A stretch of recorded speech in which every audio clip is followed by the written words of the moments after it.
সাহিত্যিক ও সমাজসেবী মহাশ্বেতা দেবী ভীষণ ভীষণ গুরুত্বপূর্ণ, এটা তোমরা অবশ্যই করে রাখবে। আর এই রকমই গুরুত্বপূর্ণ আর যেগুলো তোমাকে অবশ্যই দেখে রাখতে হবে এখান থেকে সম্পূর্ণ নম্বর পেতে গেলে, সেটা জানার জন্য তোমাকে সম্পূর্ণ উপস্থাপনা তো দেখতেই হবে আর অতি অবশ্যই নোট করে নিতে হবে। যেহেতু এখান থেকে গুরুত্বপূর্ণ 10 নম্বর পাওয়ার সম্ভাবনা রয়েছে, এবং সম্ভাবনা শুধু নয়, তুমি পেতে পারবেই একটু চেষ্টা করলেই। এবং এই 10টা নম্বর কিন্তু তোমার একটা ভালো রেজাল্টের জন্য যথেষ্ট গুরুত্বপূর্ণ, তাই অতি অবশ্যই মনোযোগ সহকারে সম্পূর্ণ উপস্থাপনা দেখে নাও এবং বুঝে নাও। তো তোমরা যারা উচ্চ মাধ্যমিক দিতে চলেছ, 2026-এর উচ্চ মাধ্যমিক পরীক্ষার্থী, তোমাদের জন্য নতুন এক উপস্থাপনা নিয়ে হাজির হয়ে গেলাম আমি, তোমাদেরই এসপি ম্যাম। চ্যানেলে তোমাদের প্রত্যেককে জানাই স্বাগত। আজকের উপস্থাপনার বিষয়বস্তু থাম্বনেল দেখে তোমরা বুঝে গেছো, তারপরেও বলে দিই, আজ তোমাদের জন্য নিয়ে চলে এসেছি প্রবন্ধ রচনার সাজেশন। হ্যাঁ, যে প্রবন্ধ রচনার জন্য তোমাদের 10 নম্বর নির্ধারিত রয়েছে, তারই হাতে গোনা কয়েকটার কথা বলবো, যেগুলো তোমরা যদি ভালো করে প্র্যাকটিস করো অবশ্যই এখান থেকে ভালো একটা নম্বর পেতে পারবে। তো তোমাদের এই প্রবন্ধ রচনা কিরকম আসবে? দুরকম আসবে, সেটা হচ্ছে 6-এর 1, 6-এর 2 এরকম আসবে। আর 6-এর 1-এ থাকবে সেটা হচ্ছে অনুচ্ছেদ রচনা, আর 6-এর 2-এ যেটা থাকবে সেটা হচ্ছে তথ্যসূত্র অবলম্বনে প্রবন্ধ রচনা। এই যে তথ্যসূত্র অবলম্বনে প্রবন্ধ রচনা আর যেটা অনুচ্ছেদ রচনা, এর মধ্যে কোনটা তোমার জন্য ভালো, তুমি কোনটা করলে ভালো হবে সে সম্পর্কে ইতিমধ্যেই কিন্তু চ্যানেলে একটা ভিডিও আমি আগেই দিয়ে দিয়েছি। এ প্রসঙ্গে বলে রাখি যে এই দুটো রচনার মধ্যে কিন্তু যে কোনো একটা করতে হবে, হয়তো তোমরা এটা জেনেও গেছো। তো এই দুই রচনার মধ্যে কোনটা তোমার জন্য ভালো হবে সে প্রসঙ্গে কিন্তু আগেই চ্যানেলে একটা ভিডিও দেওয়া হয়েছে। তা থেকে যেটা আমার মনে হয়েছে তোমাদের জন্য যেটা সহজ হবে সেটা হচ্ছে এই তথ্যসূত্র অবলম্বনে প্রবন্ধ রচনা।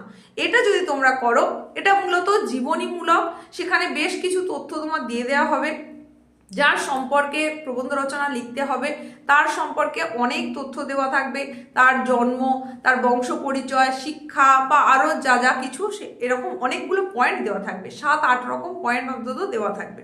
সেখান থেকে আমার মনে হয় এই রচনাটাই যদি তোমরা লেখো তাহলে সেটা সহজ হবে। এইবার যেহেতু তথ্যসূত্র দেওয়া থাকবে সেখান থেকে তুমি সহজেই লিখে নিতে পারবে, কিন্তু তারপরেও কিছু কিছু জিনিস যেগুলো অতিরিক্তভাবে যদি তোমরা জেনে থাকো তাহলে সেগুলো যদি অ্যাড করো অবশ্যই লেখাটা অন্য রকম মাত্রা নেবে, সেখানে কিন্তু তোমার নাম্বারটা বেড়ে যাওয়ার সম্ভাবনা আরও বেশি থাকবে। তো এই যে তথ্যসূত্র অবলম্বনে প্রবন্ধ রচনার কথা বলছি, এর মধ্যে কোনগুলো করবে সেটা বলার আগে তোমাদের এটার একটু স্ট্রাকচারটা বলে দিই। দেখো, এই যে অত্যন্ত গুরুত্বপূর্ণ রচনা সাজেশন, এটা তো বলতে চলেছি, বুঝতেই পেরেছো। এই যে তথ্যসূত্র অনুসারে প্রবন্ধ রচনা, এখানে তোমাদের ওয়ার্ড লিমিটটা কত, সেটা হচ্ছে 350 থেকে 400 এই শব্দের মধ্যে, 350 থেকে 400 শব্দের মধ্যে তোমাদেরকে প্রবন্ধ রচনা করতে হবে। তবে এই জায়গায় 10% কম বা বেশি হতে পারে, সেই পর্যন্ত ছাড় রয়েছে। আর তার জন্য তোমার কত ধার্য রয়েছে? 10 মার্কস। আর এই 10 মার্কসটা কিন্তু তোমার ভালো রেজাল্টের জন্য অতি অবশ্যই একটা গুরুত্বপূর্ণ মার্কস। 10-এ 10 কিন্তু অতি সহজেই তুমি পেতে পারবে সামান্য একটু চেষ্টা করলেই। আর এর আগে তোমাদের জন্য আরও দুটো ভিডিও এই চ্যানেলের থ্রুতে আমি জানিয়েছিলাম, সেখানে একটা ছিল কি বিষয়, রচনা লেখার কৌশল, মানে কোন কৌশল অবলম্বন করে রচনাটা লিখলে তুমি সম্পূর্ণ নম্বর পেতে পারবে সেটা বলা ছিল একটা উপস্থাপনায়। আর একটা ছিল কি, একটি ছকে জীবনী, মানে এই যে তোমাদের তথ্যসূত্র অনুসারে রচনা লেখার কথা বলছি তার জন্য একটা নির্দিষ্ট ছক বলে দিয়েছিলাম। সামান্য একটা ছক যদি তুমি মনে রাখতে পারো তাহলে সেই একটা ছকের মধ্যেই যে কোনো জীবনী তোমার কমন হোক আনকমন হোক যাই আসুক না কেন সেটা তুমি কিন্তু অ্যাপ্লাই করে লিখে নিতে পারবে এবং ভালো নম্বরই আদায় করে নিতে পারবে। তো তোমরা ওই দুটো উপস্থাপনা যদি দেখে থাকো তাহলে তোমাদের আরও সুবিধা হবে। যদি এখনো না দেখে থাকো তাহলে আজকের ভিডিওর ডেসক্রিপশন বক্সে লিঙ্ক দেওয়া থাকবে, তোমরা সেখান থেকেও দেখে নিতে পারো। সময় নষ্ট না করে আমরা সরাসরি এবার জেনে নেব যে কোন কোন রচনাগুলো তোমাদের এইবারের জন্য অত্যন্ত গুরুত্বপূর্ণ। একেবারে ভিডিও শুরুতেই যেটা তোমাদের বলেছি মহাশ্বেতা দেবী, এটা কিন্তু ভীষণ ভীষণ গুরুত্বপূর্ণ। এছাড়া তোমরা এতদিন পর্যন্ত যেগুলো পড়ে এসেছো তার মধ্যেও অত্যন্ত গুরুত্বপূর্ণ হিসেবে সেটা হচ্ছে রবীন্দ্রনাথ ঠাকুর, বিশ্বকবি রবীন্দ্রনাথ ঠাকুর। এটা তুমি 3 স্টার যুক্ত দিয়ে রাখতে পারো। তবে এরই সঙ্গে সঙ্গে একটু দেখে রাখবে, মানে এইরকমই ঘেঁষা, সেটা হচ্ছে তোমার স্বামী বিবেকানন্দ, নেতাজি সুভাষচন্দ্র, মাইকেল মধুসূদন দত্ত, এইগুলো বিদ্যাসাগর, এগুলো প্রায় একই রকমের হবে। আর এনাদের সম্পর্কে তোমরা কম বেশি কিন্তু একটু জানো, তোমাদের ধারণা রয়েছে। তো যেটাই আসুক না কেন এর মধ্যে থেকে এরকম যদি কোনো রচনা এসে থাকে তুমি অতি অবশ্যই সেখানে লিখতে পারবে। তো এর বাইরে গিয়ে তোমাকে আর কি কি দেখে রাখতে হবে, তার মধ্যে অন্যতম আর একটা গুরুত্বপূর্ণ হচ্ছে, সেটা মানে অত্যন্ত গুরুত্বপূর্ণই বলা যায়, সেটা হচ্ছে নারায়ণ দেবনাথ। এটা দেখে রাখবে, এটা কিন্তু মোস্ট ইম্পর্টেন্ট বলে আমার মনে হচ্ছে, অতি অবশ্যই এটা ভালো করে দেখে রাখবে। এই নারায়ণ দেবনাথটা শুধু এরকম আসতে পারে নারায়ণ দেবনাথ, বা বলতে পারে শতবর্ষের আলোকে নারায়ণ দেবনাথ।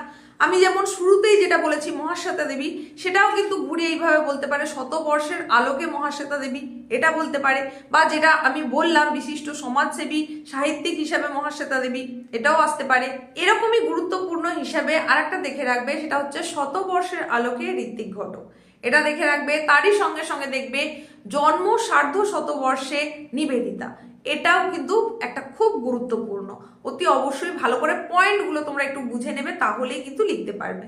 তারই সঙ্গে তোমরা চলচ্চিত্র অভিনেতা হিসেবে উত্তম কুমার, এটা দেখে রাখবে।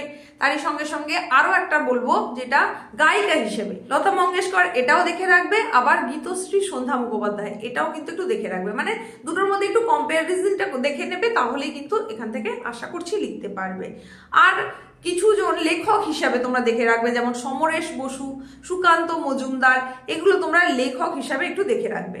শতবর্ষে মৃণাল সেন, এটাও কিন্তু বেশ গুরুত্বপূর্ণ একটা। তার সঙ্গে সঙ্গে সত্যজিৎ রায়, এটাও বেশ ইম্পর্টেন্ট। তারই সঙ্গে আমার যেন মনে হচ্ছে সৌমিত্র চট্টোপাধ্যায়, এটার গুরুত্ব রয়েছে যথেষ্ট বেশি, তো তোমরা এটাও কিন্তু একটু দেখে রাখবে। আর একেবারে শেষে যেটার কথা বলবো, সেটা কিন্তু আরো গুরুত্বপূর্ণ বলে আমার মনে হচ্ছে, সেটা তোমাকে অতি অবশ্যই দেখে রাখতে হবে। তবে সেটা বলার আগে বলি, তুমি যদি এই চ্যানেলে ফার্স্ট টাইম ভিজিটার হয়ে থাকো, অতি অবশ্যই চ্যানেলটাকে সাবস্ক্রাইব করো, আর পাশে থাকা নোটিফিকেশন বেল আইকনটাকে অতি অবশ্যই অল করে দাও। আর আজকের বলা এই রচনাগুলোর মধ্যে যদি তোমার কোনো একটাও তৈরি হয়ে থাকে সেটা সম্পর্কে জানাও, যদি তৈরি না হয়ে থাকে সেটা সম্পর্কে জানাও, বা তোমার টিউশন টিচার বা স্কুলে কোনগুলোর উপর বেশি করে জোর দিতে বলেছে সেটাও তুমি কমেন্টে জানাতে পারো। এছাড়াও এর বাইরে আমি যেগুলোর কথা বললাম, এগুলোর বাইরে গিয়ে যদি তোমার কোনোটা মনে হয়ে থাকে, তাহলে সেটাও তুমি কমেন্টের মধ্যে দিয়ে জানাতে পারো। আর আজকের এই উপস্থাপনার মধ্যে তোমাদের শুধুমাত্র বললাম তথ্যসূত্র অবলম্বনে রচনা। এছাড়াও আরো একটা প্যাটার্ন রয়েছে, সেটা হচ্ছে অনুচ্ছেদ অনুসারে প্রবন্ধ রচনা। সেটার ওপরে যদি তোমাদের সাজেশন প্রয়োজন হয়ে থাকে, তাহলে তোমরা বেশি বেশি করে কমেন্ট করো।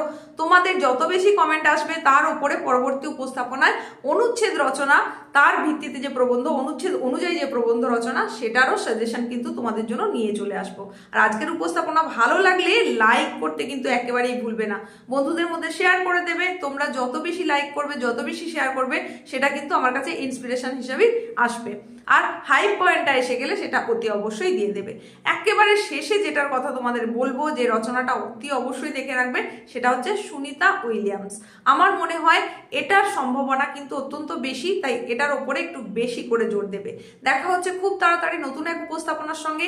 এইরকমই গুরুত্বপূর্ণ উপস্থাপনা পেতে নিয়মিত চ্যানেলে চোখ রাখো।